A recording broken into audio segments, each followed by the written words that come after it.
Hello, everyone, and welcome back to Love After Lockup, Season 4, Episode 13, Partners in Crime. And if you're new here, I'm Kay, or Mom, from Millennial and Mom. Millennial will be back next week to review the episode, so here we go. Now, Lindsay is getting ready for Deontay's arrival. He's on the road coming to see her because remember, she made a call last week to tell him that she was out, and he didn't realize she was out until he called her. And you would think that they were in better contact than that, but either way it goes, he's on the way. All right, so her friend Blaine is asking her, so where's he going to be staying while he's here? She said, oh, I think he has an Airbnb, so we're going to go there instead. And I think Blaine is maybe a little apprehensive because he knows Lindsay the best, and he doesn't want to see her get into any trouble, stay out late past her time to check in for her PO. And since she's supposed to be at the house where the PO would come and do random check-ins, I think really that's why he was asking her. But Lindsay, I really don't think she cares about this at the moment, even though she says she has warrants and things like that. So Lindsay now, before Deontay arrives, is trying to contact her friend Jerry. Now, Jerry is the person who, out of all the people that they called to find who could bail out TC, remember from last week, they called about 10 people trying to see who had a valid license because everyone else was a felon.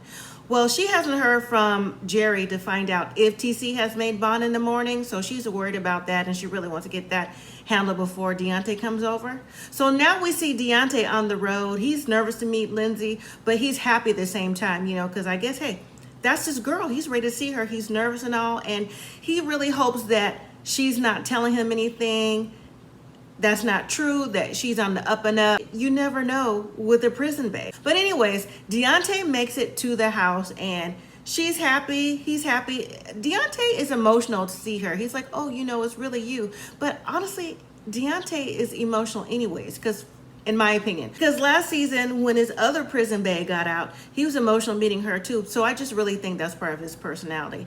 And it was funny in Lindsay's confessional, she was saying, ooh, he oozes sex appeal, he's got washboard abs and stuff like that, but why is everybody shorter in person?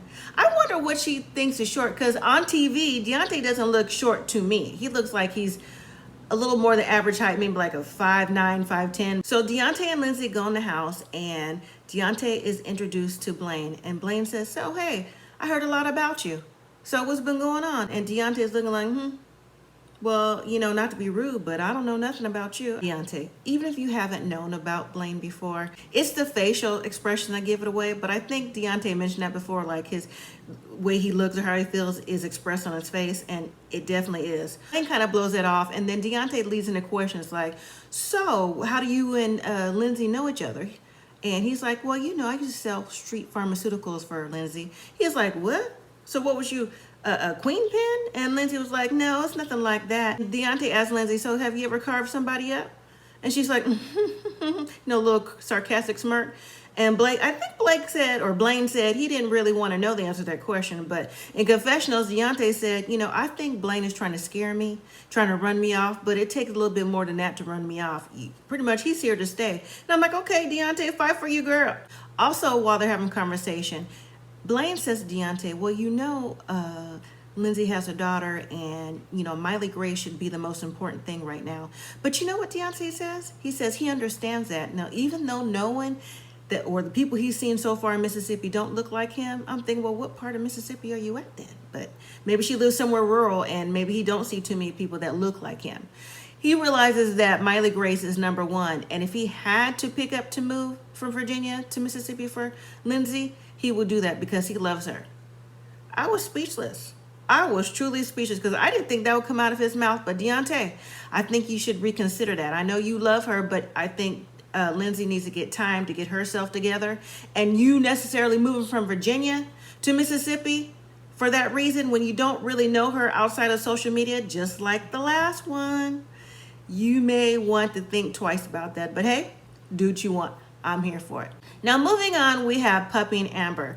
We see Puppy, Amber, and Queen having a girls' night. Puppy's telling the ladies that she's upset because she doesn't like the fact that Eric is married, and she feels like he's stringing her along, and his ex-wife, or not his ex-wife, I guess soon-to-be ex-wife, at least that's what he's telling the Puppy. He doesn't like feeling that she has joint custody of her man. And that's the first time I ever heard someone even use that terminology about joint custody of your man with someone else. Technically, puppy, that would make you a side piece, because if Eric is still married, that's his wife, regardless of the situation they're going through. But you know what? Amber says something interesting. She says, well, I feel like, puppy, you're a ticking time bomb, because anything could happen. You know, you have to get yourself together.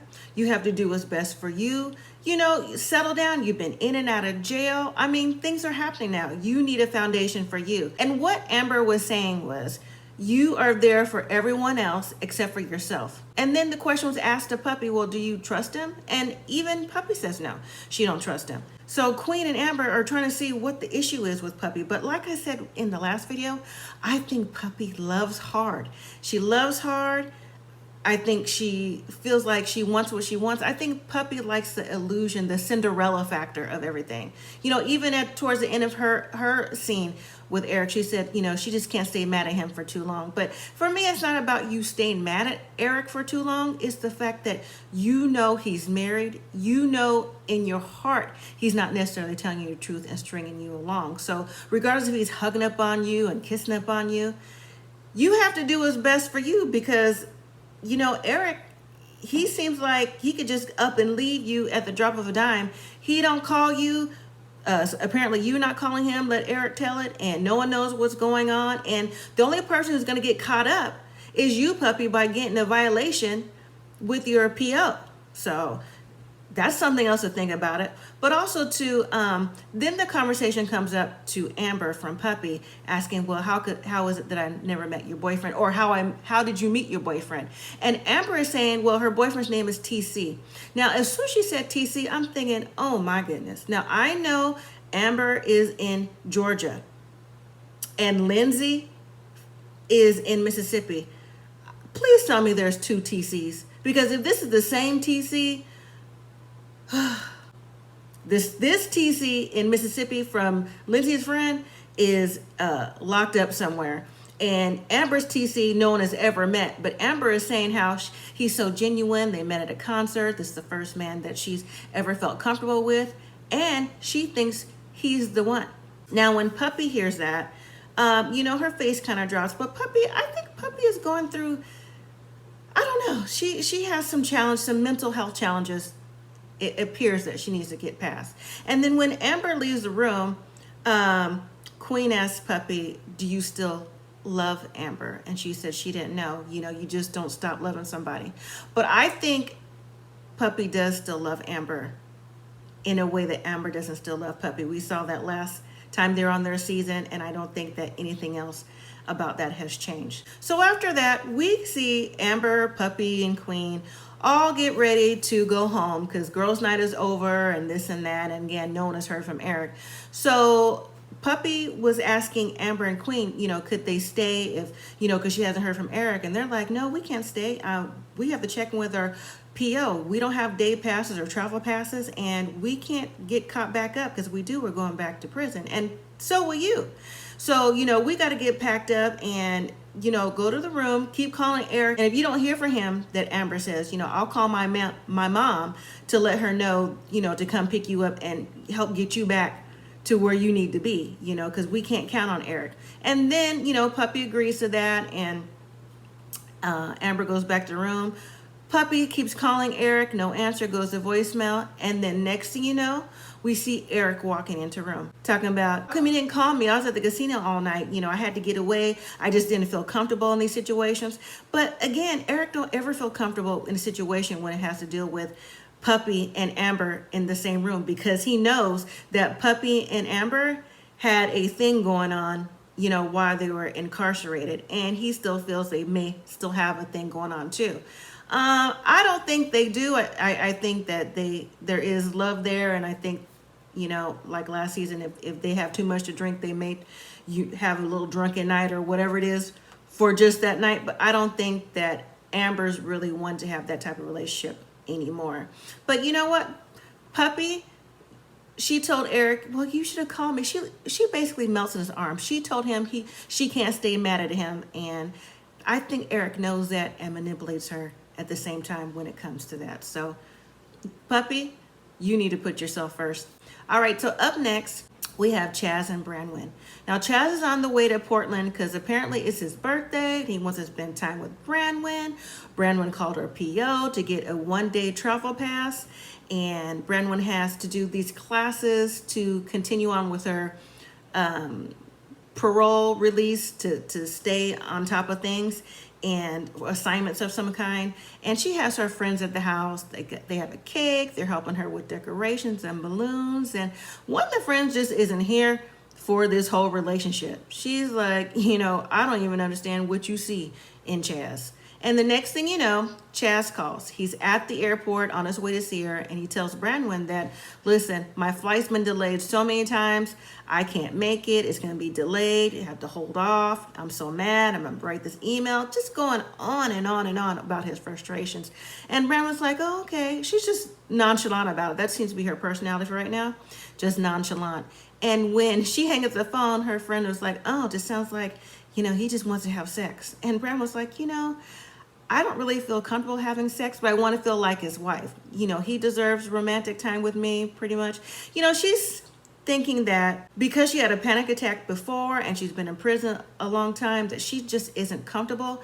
But she's trying to be comfortable for Chaz, even though Chaz is not her type. And then while they're talking, Chaz calls again, complaining about his flight's delayed. Well, apparently there's weather delay and he can't get out. And he's pissed because Brynn only has one night. And so when she gets off the phone this time, her friend gets emotional and she starts crying. And she was saying, you know what? I don't want you to leave. You don't really know him. You haven't been around him that long. And what about your daughter? And again, her daughter, Brynn's daughter, is a soft spot for her because Brynn went to prison when her daughter was 5 months old. And I think her daughter was like 19 or 20. She's not very old now. Well, she spent the majority of her life in prison and wants her daughter really to come down and to move with her, and her daughter doesn't want to. And I think the friend knows that and is trying to play on Brynn's heartstrings.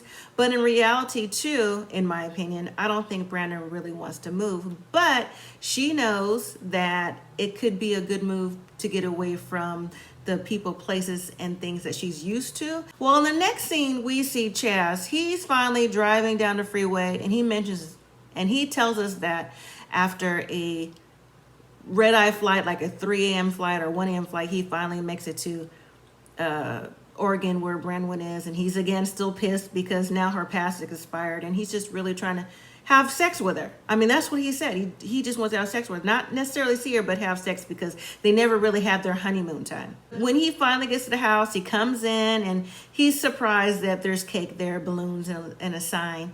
The friends are talking to Chaz and they're saying, well, we really don't want her to leave, and give the reasons why. And that's where Chaz says again, he really wants her to go because he thinks it'll be best for her. And then when they go outside to talk, he's saying, I really want you to come with me to get away from anything that could pull you back into your lifestyle. And really, I think Chaz is insecure about Brynn and just the possible influences that she still has and the connection she has, especially Aaron, the ex-boyfriend in town. So I think that's one of the reasons why he really wants to get her away from there. Now, moving on to Taylor and Chase. We see Taylor, she's crying, she's in the car, and she's saying how she's emotionally overwhelmed. She says it's hard to be there for someone, but something in them stops her from doing it. And this whole thing, I think that we are led to believe is something about Chance, but it's not, it's Bobby. Bobby relapsed, and she relapsed, and Chance found her on the floor. She was purple. They called the ambulance. She pretty much OD'd. And when Bobby went up to see her sister at the rehab center, she was turned away. And they were saying, well, she can't have any visitors right now. And that took Taylor out. And Taylor, to me, has already been on edge from the passing of her ex-fiance and trying to move forward from that and have her girls have a stable home and her to, be in this relationship with Chance. I think that there's a lot of things that's coming around where Taylor is starting to question lots of things, not just Chase, but just lots of things in general. And I think that with Bobby relapsing, she feels guilty. Well, she even mentioned she felt guilty because maybe she felt like that Bobby's moved into the garage and Chance is trying to push her away, and Taylor and Bobby had this pact that they will always be there for each other. So there's really a lot of guilt associated with this, and Yeah, it's really emotional. It's really sad. And then we also learned that Chance said that he once upon a time has also OD'd before, and he was on all types of pharmaceuticals that he was taking that was illegal. And he gets it how Bobby can relapse and go through her stuff, but he tells Taylor that he's going to be there for Bobby and there for her and there for the girls with anything they need. And we'll see. I mean, I know that Taylor wants to believe in Chance, but I think maybe her sister's relapsing, and when she finally gets to talk to her sister for the reasons why, this may alter her and Chance's relationship quite a bit. Moving to Brittany and Marcelino. So now it's after the therapy session. They're on their way home. I still think there's tension with them on the way home, not as high as it was going to the therapy session, so I think they may have calmed down just a little bit. Well, they do a quick stop at a car wash, and Brittany's like, well, I have to make some calls and things like that. So at 3 o'clock, everything's 3 o'clock for them, like 3 o'clock to pick up the kids and 3 o'clock to meet with clients. Marcelina's like, well, you know what? You can get out because I got these stops to make. So I'm going to get this car wash. And I'm like, you know what? I know Brittany's trying to hold on and trying to not rock the boat, but he is just so brushing her off at every turn. Like, he don't seem to care if she got a call, she got clients, no matter what it is. So now the car is washed and Brittany's still on the phone, and Marcelina's like, hey, Brittany, hey, let's go. She's like, it's still on my call. Again, Marcelina didn't care. Brittany could see that there's something going on, and again, she don't know what it is. Not trying to rock the boat right now. They just had that therapy, so they're just trying to get home to the kids. So once they get home, they're putting the kids to bed. Brittany goes downstairs, and here comes Marcelina. He's trying to talk to Brittany. He's telling her, you know what? I think going to therapy was a good thing. I'm here to fight for our marriage. And Brittany's like, that's good. But in the back of her mind, she still can't put her finger on, what is going on. And then in confessionals, Marcelino says he feels like he's a drowning man with all these issues. He just can't seem to pull himself out of it, even though he still wants to be in the marriage. So the next day, we have Brittany meeting up with her ex-girlfriend Amanda and their friend to have lunch and just talk about what's going on. Well, bottom line is, while they're talking, Brittany's saying how her and Marcelina is going through therapy and she just doesn't know what's going on in the marriage. And then Amanda says, well, he messaged me. He texted me back in January, and I thought it was from the both of you guys, because we had that thing going on before. Last season they had a threesome. And Brittany's like, no, I don't know nothing about a text. She's like, yeah, it was an IG. I could read it to you. Brittany's like, let me see. So the IGs were talking about different little things, and one of them was like, you could come and get this D. And Brittany's like, oh my goodness, what is going on? Brittany, she is shocked that Marcelino would even, one, text or message Amanda any type of way without her knowing about it, because that was her girlfriend, her friend from way before they even met. And two, Marcelino broke her trust, and Brittany says she don't even know how Marcelino can fix this, going behind her back, texting her ex Amanda about anything, getting the D. She said through all the issues she's gone through, she didn't know how they could even go forward. So now we have Sean and Sarah, but first there's a quick scene with Destiny. Destiny meets up with her friend to go shopping for her soon-to-be baby, and they're shopping, looking around. And the funny thing about this whole scene is the conversation came up about Sean. But first, that her and Sean broke up. And then she married Jason, who she met on Facebook. They were married. She went to jail for violating parole. When she got out of jail, her and Jason broke up. Somewhere along the line, she got pregnant. She didn't say whose baby it was or what the timeline is for that baby. And that Sean still owes her money, and she wants her $10,000 because Sean promised it to her and she wants it. Because someone's going to take care of her, whether it be Jason or Sean, because she's expecting some cash. So the friend says, so what do you know about Sean right now? Where is he at? She says, Sean's about to get married. And the friend was like, oh, married, really? He's like, yeah. She don't care. Destiny doesn't care if he's getting married. She wants her money. So Destiny was like, you know what? I can find out where he's getting married, because you know what? He never blocked me. And if they put it on social media, I can find it. So next thing you know, Destiny found out where they're getting married because she looks up Sean's name, and I guess it all comes together. She's like, wouldn't it be funny if I go up to the wedding and it's like, if anyone objects to this couple getting married, please speak now or forever hold your peace. She's like, I do. I'm like, oh my goodness. No, Destiny, that wouldn't be funny. Because listen, Sarah don't know you're going to be there. Sarah don't even know Kelly is supposed to be there. That whole thing is going to be a mess. Sean needs to get that straightened out, but we all know he won't before it starts or it happens, because Sean don't ever seem like he's being honest to Kelly, Sarah, or Destiny in that order. So now we have Sean and Sarah, and they're sitting down and they're writing their vows, and Sean says, oh, look, I have 10 pages compared to your 1 or 2 or something like that. She's like, well, it's not even about that, but is there anything that I need to know before we get married? And Sean mentions that, yeah, he's heard from Destiny and that she's been calling. And Sarah flips out. She's like, what are you doing talking to Destiny? Like, why is she even bother you? And then Sean gives this ridiculous excuse, as he always does. It's always ridiculous to me. Sarah's like, she's not having that. She's like, I don't want her at my wedding.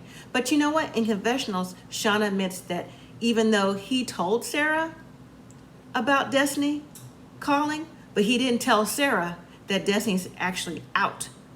So if he told her that, he said, you know, he didn't want Sarah to call off the wedding after all, since things are going good. I mean, Sean has too much on his plate. You got, like I said, you got Sarah, you got Kelly, and you got Destiny. The only person you are being honest to is yourself, because even your family didn't even know about Sarah. They thought that was Destiny.